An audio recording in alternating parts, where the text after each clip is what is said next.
క్రీస్తునందు ప్రియమైన సహోదరి సహోదరులకు యేసుక్రీస్తు నామములో శుభములు. దేవుని యొక్క మహిమ నీ మీద ప్రకాశించునుగాక. ఈరోజు దేవుడు మనకిచ్చిన మాట 35వ కీర్తన 4వ వచనం. నా ప్రాణము తీయగోరు వారికి సిగ్గును అవమానమును కలుగునుగాక. నాకు కీడు చేయని ఆలోచించువారు వెనుకకు మళ్లింపబడి లజ్జపడుదురుగాక. ఈ మాటలు కీర్తనకారుడు తెలియజేస్తున్నట్లుగా చూడగలం. ఈ కీర్తనలో దావీదు మహారాజు తెలియజేస్తారు కదా, తన మీదకి లేచిన శత్రువు ఎలాగ పడిపోవాలి అనేది ఇక్కడ తెలియజేస్తున్నట్లుగా మనము చూడగలనట. నా ప్రాణము తీయగోరు వారికి సిగ్గును అవమానమును కలుగునుగాక. అంటే దావీదు గారి ప్రాణము తీయడానికి శత్రువు లేచినట్టుగా మనం చూడగలట.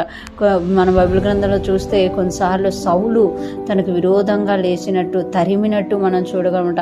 ఇక్కడ సౌలు గారి గురించి రాస్తున్నారా లేకపోతే ఫిలిస్తీయుల గురించి రాస్తున్నారా తెలియదు, కానీ ఇక్కడ అంటున్నారు కదా, నా ప్రాణము తీయగోరు వారికి సిగ్గును అవమానమును కలుగునుగాక అంటున్నారు. అంటే దావీదు మహారాజు గారు ప్రాణము తీసేటంత శ్రమలో గుండా వెళ్ళినప్పుడు ఆయన దేవుని వైపే చూస్తూ నా ప్రాణం ఎవరైతే తీయాలని ఆలోచిస్తున్నారో వాళ్ళకి సిగ్గు కలగాలి, అవమానం కలగాలి అంటున్నారు, కానీ వాళ్ళు చచ్చిపోవాలి అని ప్రార్థన చేయట్లేదనమాట.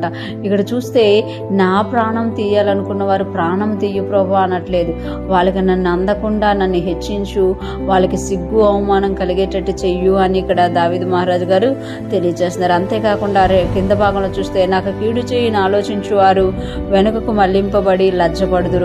నాకు కీడు చేయని ఆలోచించువారు అంటే ఎవరైతే దావీదు మహారాజుకి కీడు చేయాలి అనే ఆలోచన కలిగి ఉన్నారో, ఎవరైతే దావీదు మహారాజు కీడు చేస్తారో అని తెలుస్తుందో దావీదు మహారాజుకి, అప్పుడు ఆయన చెప్తున్నారు కదా, నాకు ఎవరైతే కీడు చేయాలని ఆలోచిస్తున్నారో, కీడు చేయడం కాదు ఆలోచిస్తున్నప్పుడే ఇక్కడ చెప్తున్నారు, వెనుకకు మళ్లింపబడి లజ్జపడుదురుగాక. ఎవరైతే నాకు కీడు చేయాలని నా మీదకు వస్తున్నారో వాళ్ళు వెనకకు మళ్లింపబడుదురుగాక, లజ్జపడుదురుగాక. అంటే నా ప్రాణం తీయగోరు వారిని, నాకు కీడు చేయాలని చూసేవారిని కూడా చంపు అని ఇక్కడ దావీదు మహారాజు ప్రార్థన చేయట్లేదు, కానీ వాళ్ళకి సిగ్గు అవమానం కలగాలి. వాళ్ళ ఆలోచనలో ఉంటుండగానే నాకు కీడు చేయాలి అన్న ఆలోచన వారిలో ఉంటుండగానే వారు వెనకకు మళ్లింపబడి లజ్జపడాలి అని ఇక్కడ కోరుకుంటున్నట్లుగా మనం చూడగలం.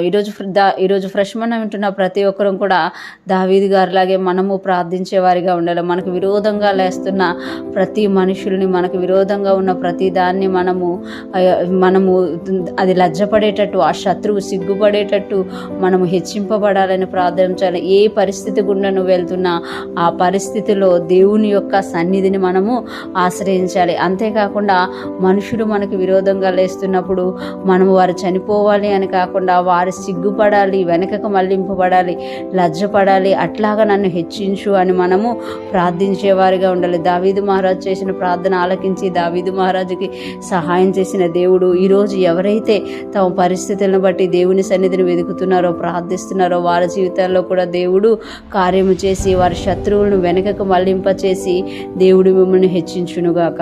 ఆమేన్.